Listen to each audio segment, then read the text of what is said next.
Y vamos a comenzar, vamos a hacer rápido porque yo quiero pasearme por todo el libro. ¿Ya?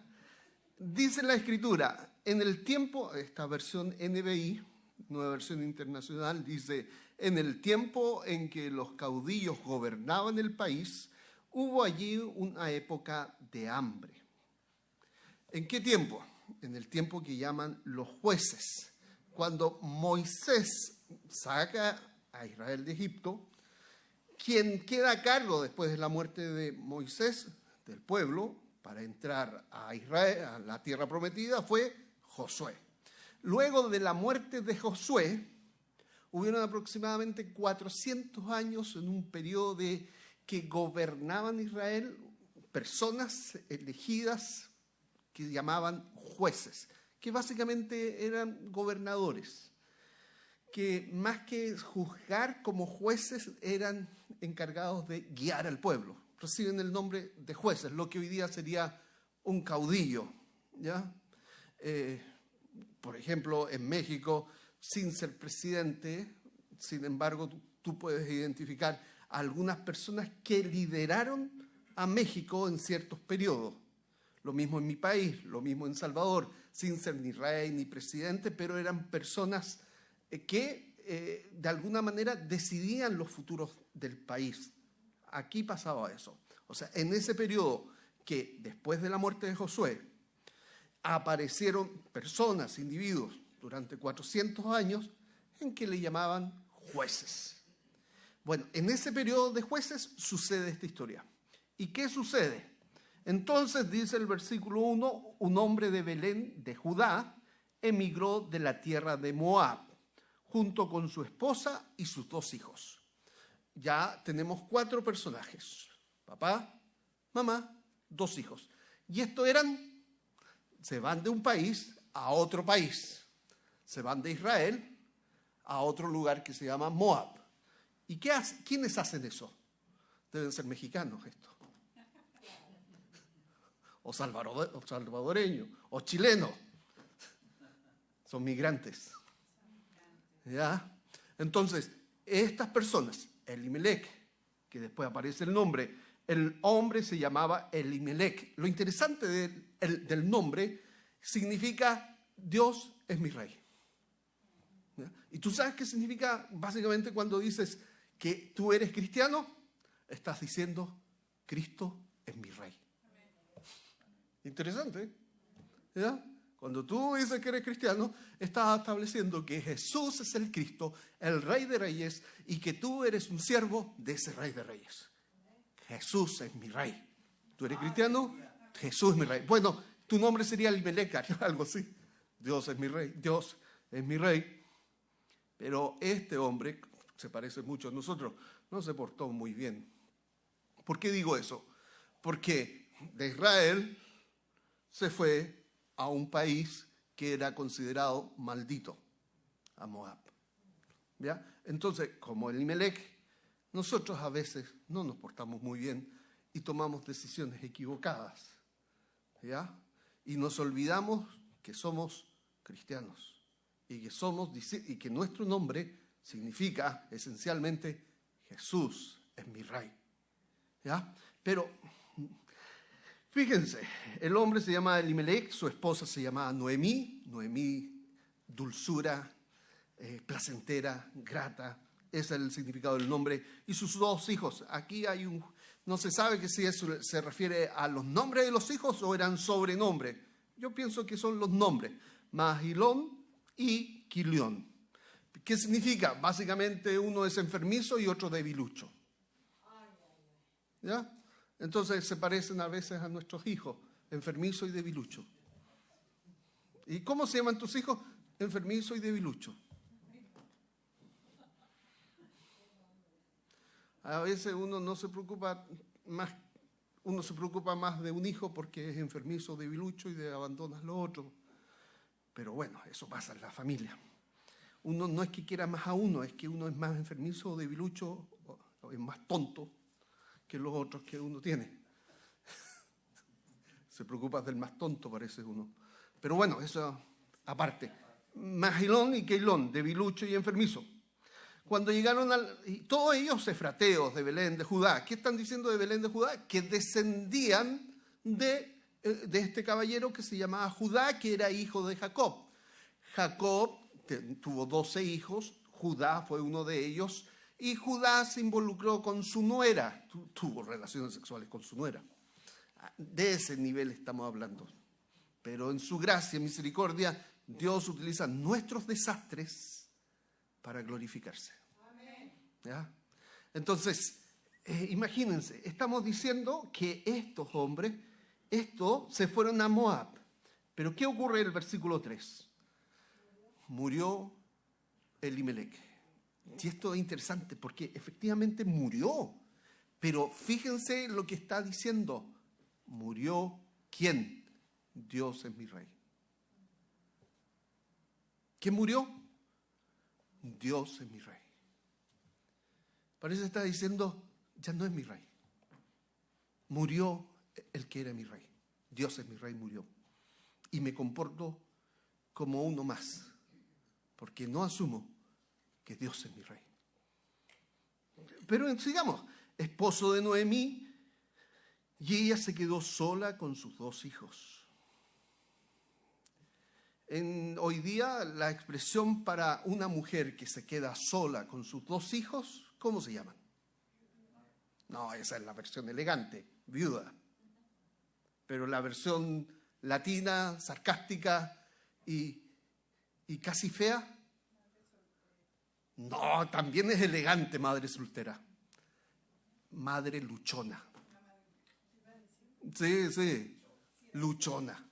Una madre que lucha, saca adelante a sus hijos y no importa si hay hombre o no hay hombre, ella los saca adelante. Luchona es la expresión. Y entonces, esta mujer fue una madre luchona. Pero ¿qué ocurre generalmente? Ocurre que como tengo que sacar adelante a mis hijos, me olvido que Dios es mi rey y me olvido de todo lo que tenga que hacer y pongo el hombro para sacar adelante a mis hijos. Y generalmente la amargura alcanza a estas mujeres. ¿Ya? Porque aquí voy a ver, como se van a dar cuenta, que la amargura alcanza a la que es dulzura. Dice, pero murió Elimelec, esposo de Noemí, y ella se quedó sola con sus 2 hijos. Estos se casaron con mujeres moabitas, la una llamada Orfa y la otra Ruth. Después de haber vivido unos 10 años, murieron enfermizo y debilucho, Mahlón y Quilión. Y Noemí se quedó viuda y sin hijos. Noemí básicamente tenía recursos económicos en Israel. Tenía un terreno que había vendido en Israel. ¿Cómo eran las ventas de terreno en Israel? Vendían un terreno, pero se devolvían. ¿Cuánto tiempo uno vendía un terreno de esa manera? Por 49 años. Se vendía, pero volvía a mí después de esa cantidad. Entonces no podía venderse y cambiarse de dueño, porque los terrenos eran de la familia y siempre era la familia. Y entonces esta mujer había vendido su terreno y había traído con su esposo Elimelec. Por supuesto, Elimelec había vendido su terreno y se habían ido a Moab y habían gastado el dinero. Pero ahora no hay dinero, no hay esposo, no hay hijos. Me imagino lo que diría la gente. La gente de Moab, mira cómo trata a Dios a su gente. Y la gente de Israel, los judíos de Judá, no. Sigamos, Noemí decidió regresar a de la tierra de Moab con sus 2 nueras, porque allí se enteró de que el Señor había acudido en ayuda de su pueblo al proveerle de alimento. Verso 7, salió pues con sus 2 nueras del lugar donde se habían vivido juntas y emprendieron el camino que las llevaría hasta la tierra de Judá. Recuerden, estaban en Moab, migrantes. Se les murió el esposo, se les murió los 2 hijos y ahora viene con 2 mujeres, Orfa y Ruth, migrantes ahora. ¿Por qué ahora estas dos mujeres van a ser migrantes? Porque son de Moab, ahora se van a Israel. Extranjeras. Entonces, versículo 8. Veamos qué edad más o menos tenía. Algunos piensan que tendrían entre 45 y 50 años.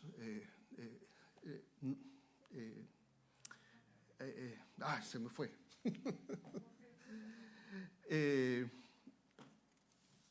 ¿Por qué se me fue? Bueno, ella, la mamá, la viuda, la mamá luchona, tendría entre 45 y 50 años. Y las nueras tendrían entre 20 y 25 años. ¿Ya? Quizás 26, 27. ¿Ya? Entonces estamos hablando de entre 25, las nueras, y 50 años. Esa es la edad. Quizás algunos piensan que no se le ha terminado el periodo a esta mujer porque dice, quizás pueda tener un hijo. Entonces, el periodo 45, 50 años, más o menos esa edad tenía. Entonces, Noemí. Entonces Noemí les dijo a sus dos nueras, miren, vuelvan cada una a la casa de su madre. Y ahora fíjate, y aquí aparece esta idea. Cuando uno se enfrasca en los problemas terminan siendo los que nos dan los consejos. Y desde los problemas, desde la amargura, desde el enojo, desde las circunstancias adversas, las circunstancias empiezan a revelar lo que hay en nuestro corazón. Y en Noemí se reveló lo que había en su corazón. Miren, vuelvan cada una a la casa de su madre, que el Señor los trate a ustedes con el mismo amor y lealtad que ustedes han mostrado con los que murieron y conmigo. Que el Señor les conceda hallar seguridad en un nuevo hogar al lado de un nuevo esposo. Versículo, luego las besó, pero ellas, deshechas en llanto, exclamaron, no, nosotras volveremos contigo a tu pueblo. Vuelve a su casa, hijas mías, insistió Noemí. ¿Para qué se van a ir conmigo? ¿Acaso voy a tener hijos que pudieran casarse con ustedes? Vuelvan a su casa, hijas mías, váyanse. Yo soy demasiado vieja para volver a casarme. Aún así, si abrigara esa esperanza y esta misma noche me casara y llegara a tener hijos, ¿los esperarían ustedes hasta que crecieran? ¿Y por ellos se quedarían sin casarse? No, hijas mías, mi amargura es mayor que la de ustedes. La mano del Señor se ha levantado contra mí. Fíjate lo que está diciendo. Elimelech se fue de la tierra de Israel con Noemí y sus dos hijos. Se alejaron de la tierra prometida y le está echando la culpa a Dios. Tú te portas mal y vives las consecuencias de que te portas mal.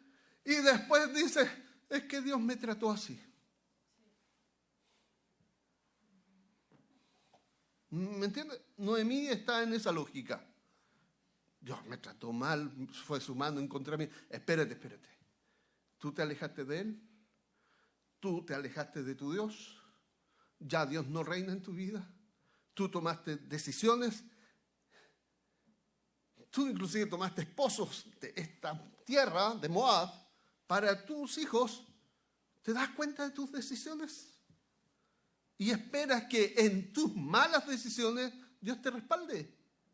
No es así. Una vez más, verso 14, alzaron la voz, deshechas en llanto. Luego Orfa se despidió de su suegra con un beso, pero Ruth se aferró a ello.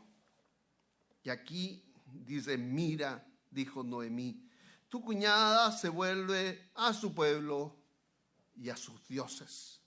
Ese es lo peor que pueda haber hecho Noemí respecto a su nuera. Decirle, vuélvete a tu pueblo y a tus dioses. Es lo peor. Porque prefiero tener hambre en el pueblo de Israel, en el pueblo de Dios, cerca de Dios, a abundancia, lejos de Él.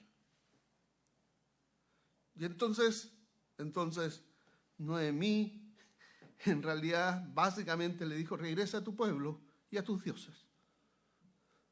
No, vuélvete con ella, insiste. Pero Ruth respondió, no insistas en que te abandone o en que me separe de ti. Y acá una frase bellísima, que inclusive se usa en los matrimonios.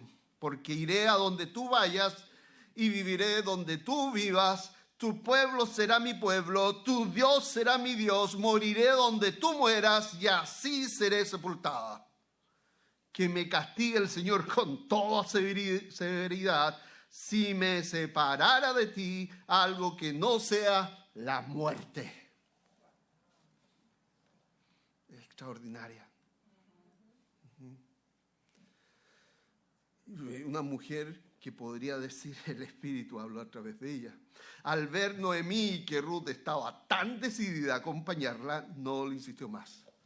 Ahora, lo interesante es que la única esperanza que tenía Noemí respecto a Ruth era, nos vamos a morir solas.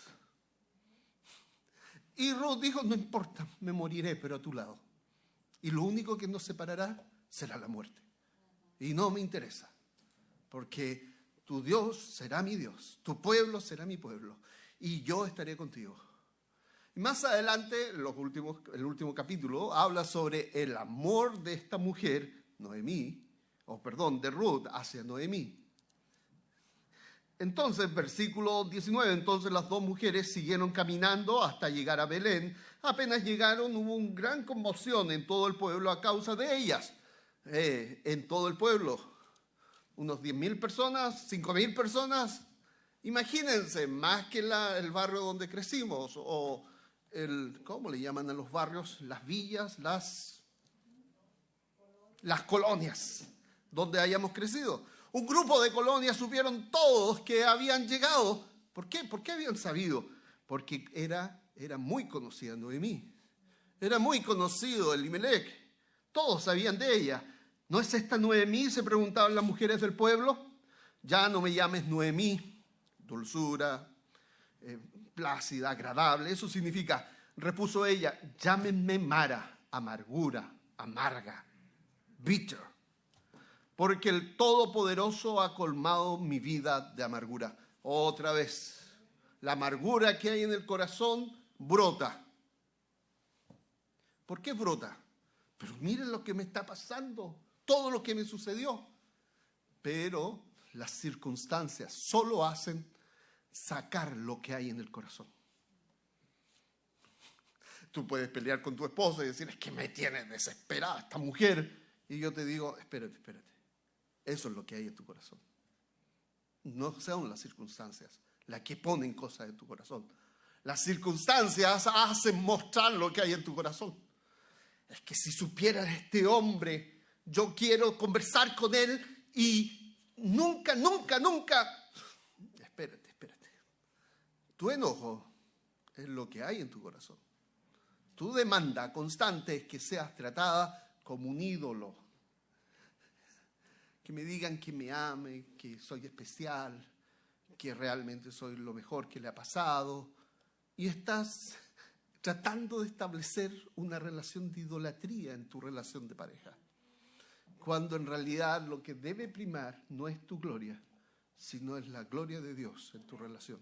Y lo que debes buscar primero es el reino de Dios y su justicia. Y lo demás será añadido.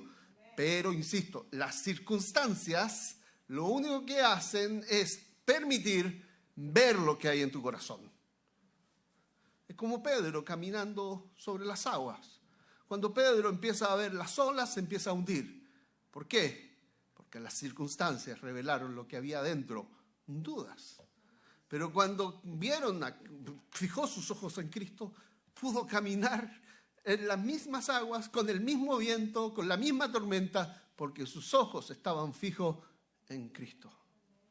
Volvamos. Así fue como Noemí volvió de la tierra de Moab, acompañada por su nuera Ruth, la moabita. Cuando llegaron a Belén, comenzaban a cosechar la cebada.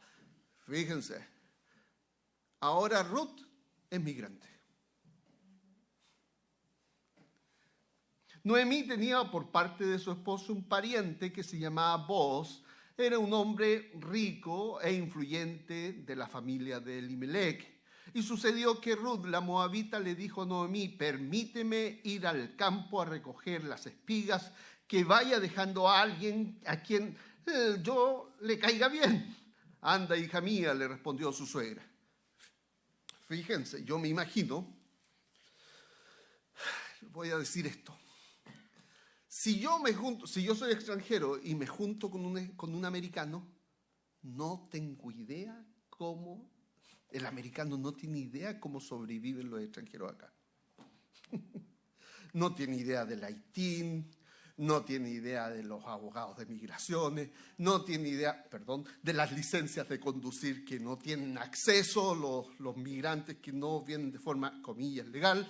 No tienen idea de nada de lo que el migrante vive acá. ¿Por qué no tiene idea? Porque no es su experiencia, porque no la ha necesitado. E inclusive, si yo le preguntara a mi hermano Miguel, tampoco tiene idea. ¿Ya? Entonces, el asunto es cómo cómo Ruth supo que podía recoger del campo las cosas que se quedaban atrás. Muy posiblemente empezó a conversar con otros migrantes que en esta tierra, cuando van a cosechar, se quedan cosas atrás que los pobres y los extranjeros podemos recoger.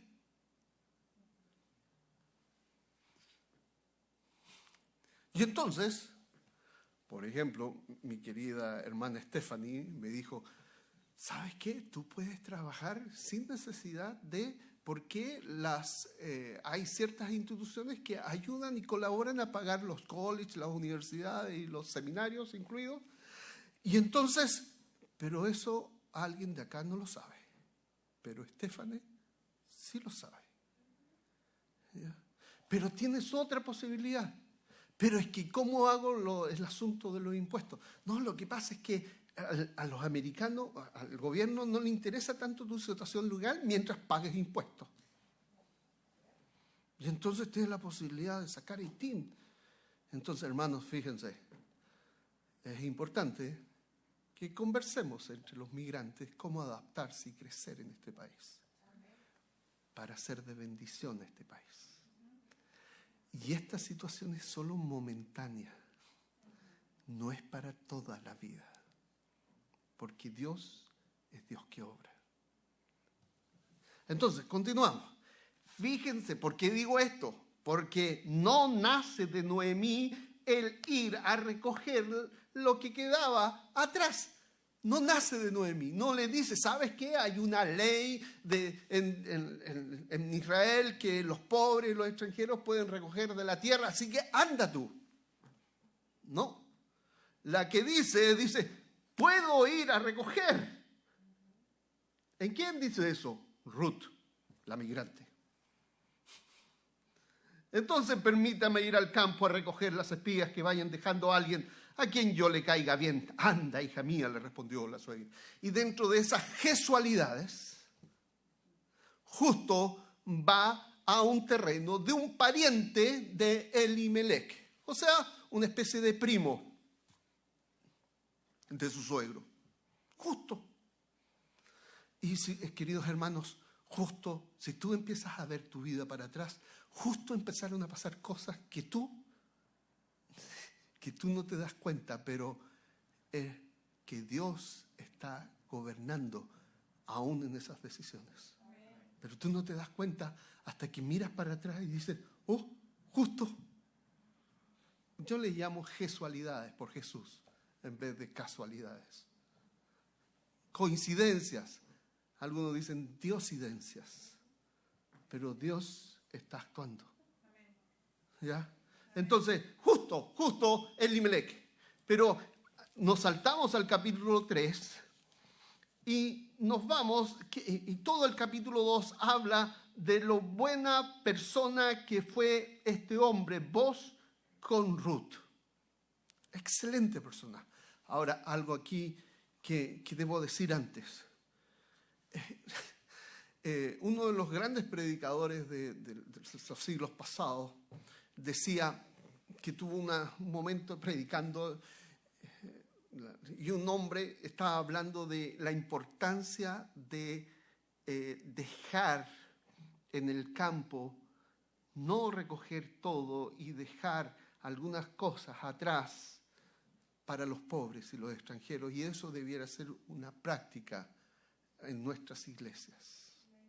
Y decía, acuérdense que hace 100 o 150 años todos los países eran, particularmente Estados Unidos, era un país agrícola. Entonces, si quedaban cultivos que no se recogían, los dejaran ahí para el pobre y el extranjero. Y que era una actitud malvada el rastrojear una vez y volver para atrás y volver a buscar y sacar todo lo que hubiera quedado atrás y no dejar nada. ¿Por qué? Porque la Biblia mandaba que aquello que quedaba atrás era para el pobre o el extranjero o la viuda. Y entonces inclusive los bordes del campo no se podían cosechar porque eran para el pobre, la viuda y el extranjero.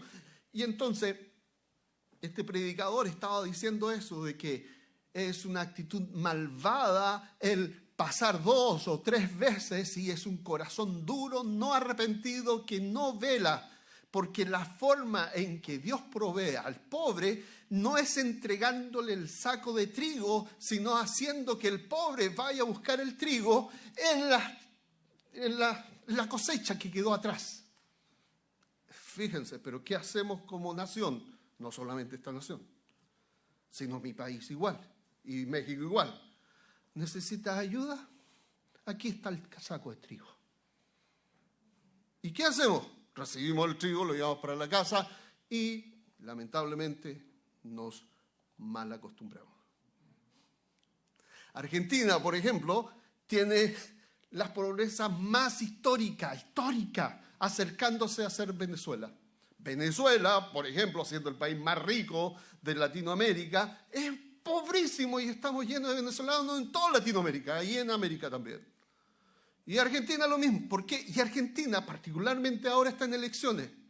Y las elecciones de Argentina, el ministro de Economía, el que tiene el desastre económico en el país, va con posibilidad de ganar. ¿Y por qué? Porque yo tengo sacos de trigo para ti. ¿Ya? Porque yo te doy bonos para ti. Y yo te aseguro que el otro te va a hacer trabajar. Y entonces uno dice, ok, ¿me lo vienen a dejar a la casa? Sí, te los vamos a dejar a la casa. Pero fíjense lo interesante, lo que la Biblia dice. Los trigos que están ahí son para los pobres, no los recojan. Ellos vienen a recogerlos, porque el trabajo dignifica. Amén. Interesante eso. Amén. Entonces, pero fíjense que apliquémoslo a lo que está pasando hoy día. Como me decía la hermana, no voy a dar tu nombre porque razones obvias por lo que voy a decir. Hay supermercados que colocan lo que no se vendió a la basura y lo que no se vendió al fuego. ¿Por qué hacen eso? Para que los pobres no accedan a las delicias de los ricos. Bueno, este predicador que yo estaba hablando, Spurgeon, estaba hablando sobre esto de dejar el trigo y que no rastrojeara 1, 2, 3 veces. Y se levantó un hermano de la iglesia enojado. ¿Cómo se le ocurría hablar de eso? Y la señora, la esposa de él, ¿por qué te levantaste enojado? No entiendo. Y después de 1 semana, 2 semanas, es que yo rastrojo o yo busco hasta 3 veces en el campo para que no quede ningún solo grano. Y él está hablando que eso indica que hay maldad en mi corazón. Y él tiene razón. Cuando el supermercado bota, quema, ¿no hay maldad?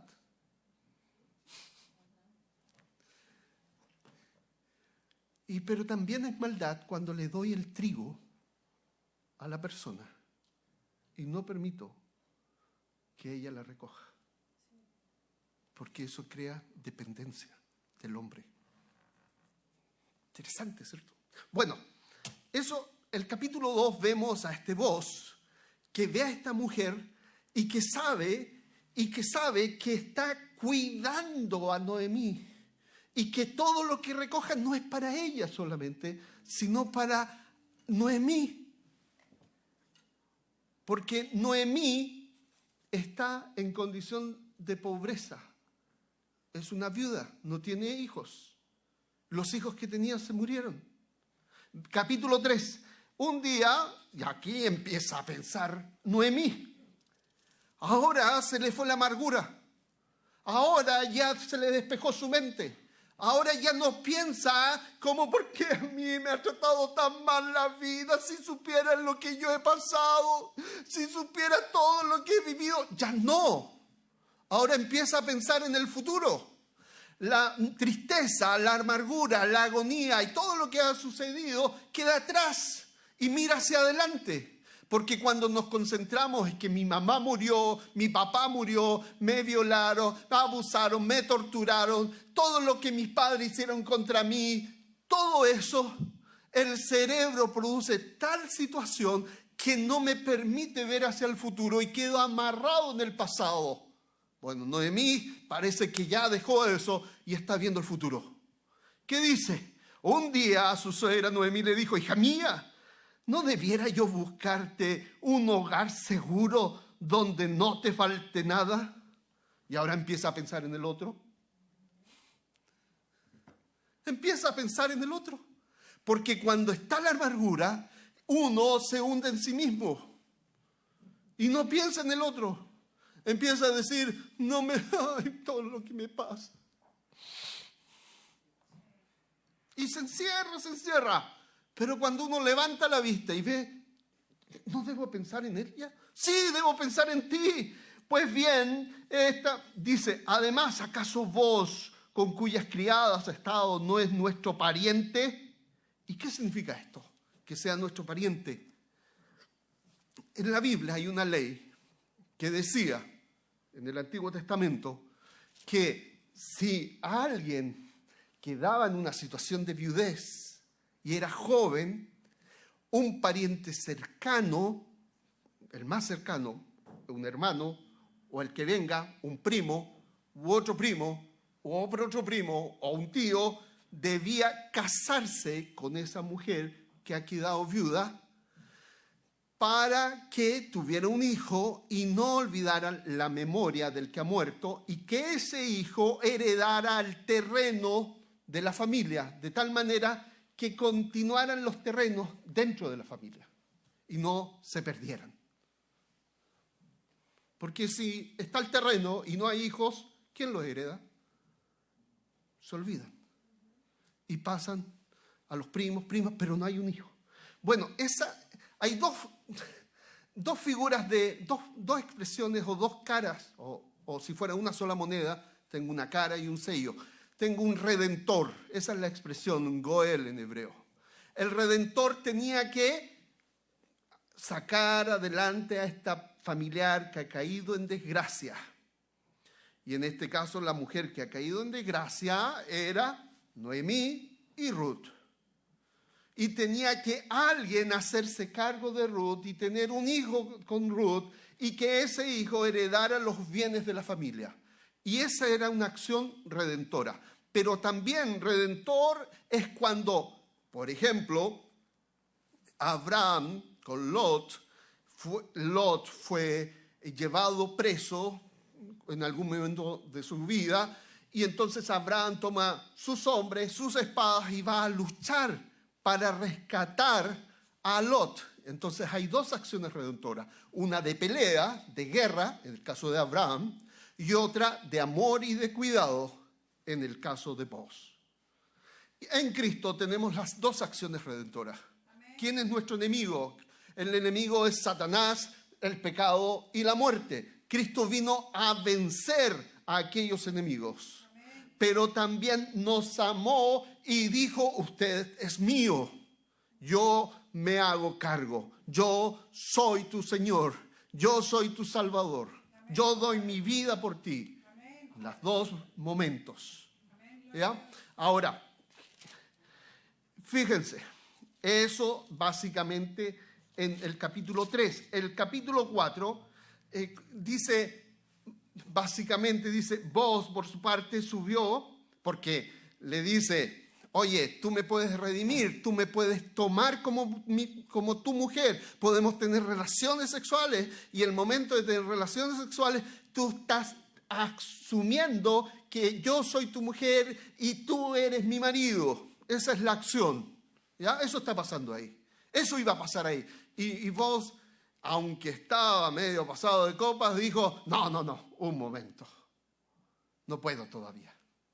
Ganas no me falta, pero no puedo. ¿Por qué ganas no me faltan? Porque el capítulo 4 dice, esto lo voy a solucionar ya. ¿Y qué tenía que solucionar? Vos ya había sacado las cuentas que antes de él había otro pariente, ¿ya? O sea, vos, por decirlo así, había un primo antes y él era el primo que seguía. Y entonces, vos, por su parte, subió hasta la puerta de la ciudad y se sentó allí. Yo me imagino que vos se sentó tempranísimo esperando al primo. ¿Cuándo aparecerá? Y apareció el primo. Y en el paso del pariente, y aquí fíjate lo que dice, en eso pasó el pariente redentor que él había mencionado. ¿Había un pariente redentor?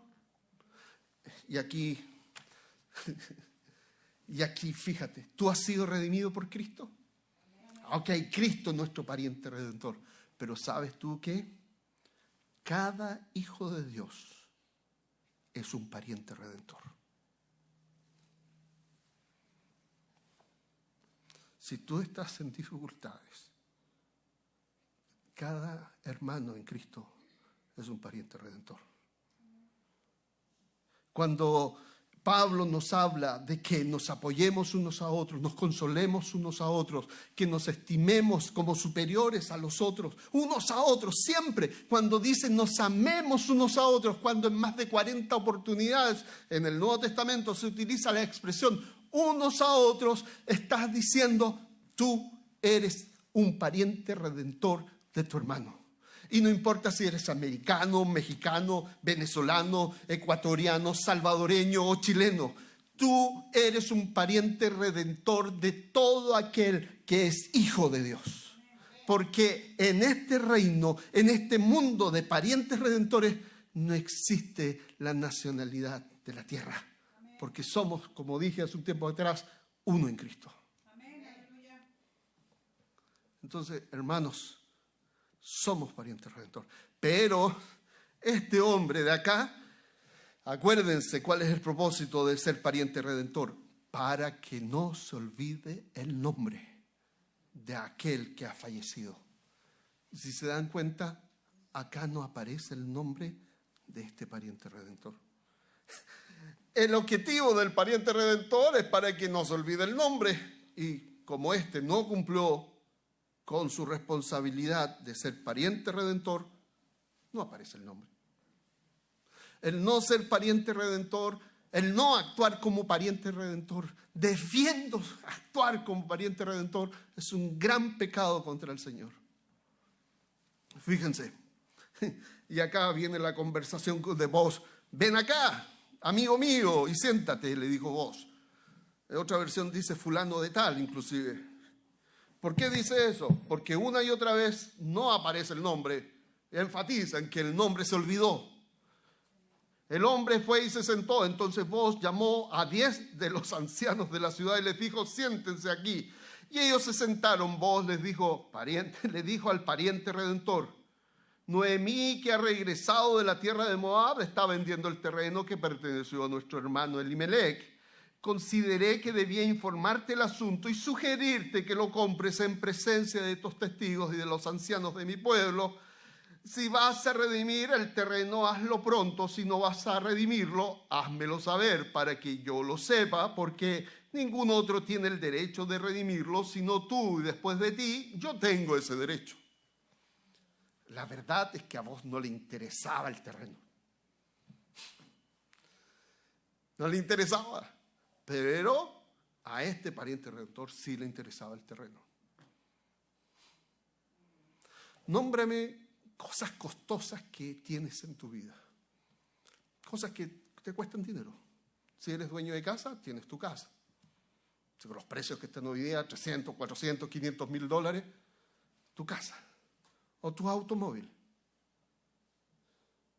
O nómbrame cosas costosas, alguna joya quizás de la familia. Pero nómbrame una cosa que no tiene precio. Mi esposa, mis hijos. El pariente redentor iba por las cosas que tenían precio. Vos iba por aquello que no tenía precio. Vos iba por Ruth. Porque esta historia es también la historia del romance de Vos con Ruth. Y fíjate lo que dice: yo lo redimo, yo me quedo con el terreno, no te preocupes, le contestó, pero Vos le declaró: acá va. El día que adquieras el terreno de Noemí, adquieres también a Ruth, la moabita, viuda del difunto, a fin de conservar su nombre junto con su heredad. Entonces, no puedo redimirla, respondió el pariente redentor, porque podría perjudicar mi propia herencia. Redímela tú, te cedo mi derecho, yo no puedo ejercerlo. Cuando una persona no quiere asumir una responsabilidad, da explicaciones estúpidas. Y esta fue una explicación estúpida.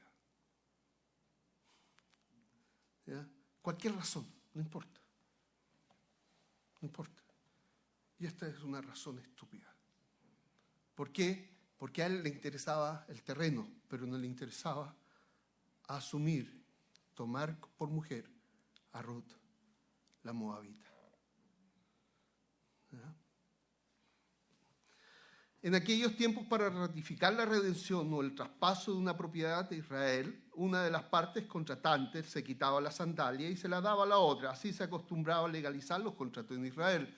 Por eso el pariente redentor le dijo a Vos: cómpralo tú. Y se quitó la sandalia, y entonces Vos proclamó ante todos los ancianos y ante todo el pueblo: hoy son ustedes testigos de que le he comprado a Noemí toda la propiedad de Elimelech, Quilión y Malión, y de que he tomado, y esta es la parte que quería Vos, he tomado como esposa a Ruth, la moabita, viuda de Mahlón, a fin de preservar el nombre del difunto con su heredad, para que su nombre no desaparezca de entre su familia ni de los registros del pueblo. Hoy son ustedes testigos.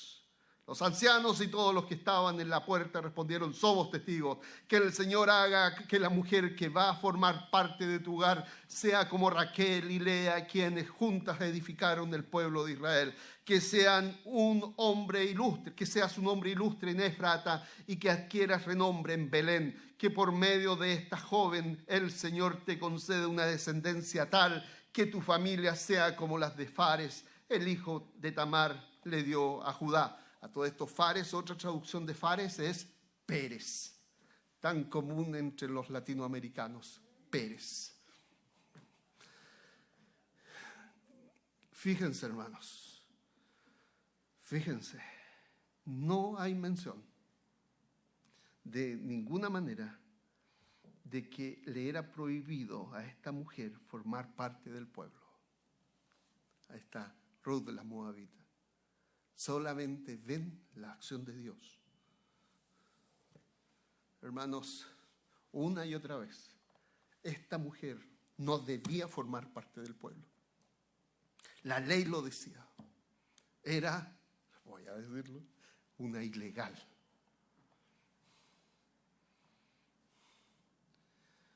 Pero la misericordia y la gracia de Dios permitió que esta mujer fuera abuela del rey David y estuviera en la línea del Mesías. Aleluya. Y fíjate, aunque en términos humanos yo te puedo decir esto, tu hijo que ha nacido acá y que tú no has nacido acá, tu hijo puede llegar a ser gobernante de este estado o presidente de este país, o tu nieto. ¿Ya? Y que tú inclusive puedas ser expulsado y tu hijo y tu nieto puedan ser rey, presidente o lo que sea. ¿No te parece ridículo a veces? Voy a llegar a ser presidente, tu hijo nacido acá. Y que la ley diga: espérate. La ley, cuando va en contra de la misericordia de Dios y de su gracia y de su rectitud, es perversa. Así que Booz tomó a Ruth y se casó con ella. Cuando se unieron, el Señor le concedió quedar embarazada, de modo que tuvo un hijo. Las mujeres le decían a Noemí: alabado sea el Señor, que no te ha dejado hoy sin su Redentor. ¡Qué genial! Que no te ha dejado hoy sin un Redentor. Y aquí vuelvo a decir, hermanos, no es solamente Cristo nuestro Redentor, sino que cada hijo de Dios, cada hermano tuyo, cada uno que hemos recibido a Cristo como Señor y Salvador, hemos de actuar porque somos parientes redentores, porque somos cristianos. Y no es la bandera de nuestro país que ha de regir nuestra vida, sino que la Biblia, la que nos enseña a amarnos unos a otros, someternos unos a otros, tomar como superiores a uno mismo al otro. Entonces, tú eres pariente redentor. Y tú estás en este país para bendecir este país, para que vuelvan a las raíces de la palabra de Dios. No para la grandeza de esta nación, sino para que la grandeza del nombre del Señor sea proclamado. Amén. Y continúa entonces diciendo: este niño renovará tu vida y te sustentará en la vejez, porque lo ha dado a tu luz tu nuera, que te ama y es para ti mejor que 7 hijos. Noemí tomó al niño, lo puso en su regazo y se encargó de criarlo.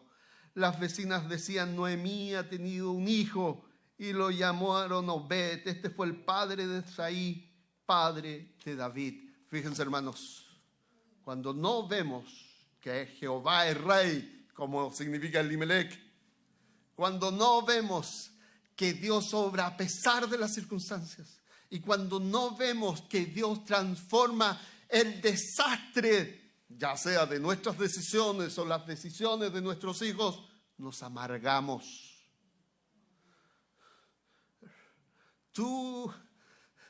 Es común, hermanos, es más común de lo que quisiéramos, que una de nuestros hijos, de nuestra hija, queda embarazada y tiene un hijo, y nos amargamos aún por eso, cuando en realidad debemos disfrutar, porque Dios va a hacer maravillas con ese niño. Aleluya. Porque el pecado no es tener el niño, el pecado es lo previo. Pero el niño es resultado de la gracia y misericordia de Dios, que a pesar del pecado, Dios nos bendijo con un niño. Entonces, hermanos, insisto, tú eres pariente redentor de todo hijo de Dios. Y todo hijo de Dios, no importando su nacionalidad, es pariente redentor, porque pertenecemos a aquel que es nuestro redentor. Oremos, hermanos.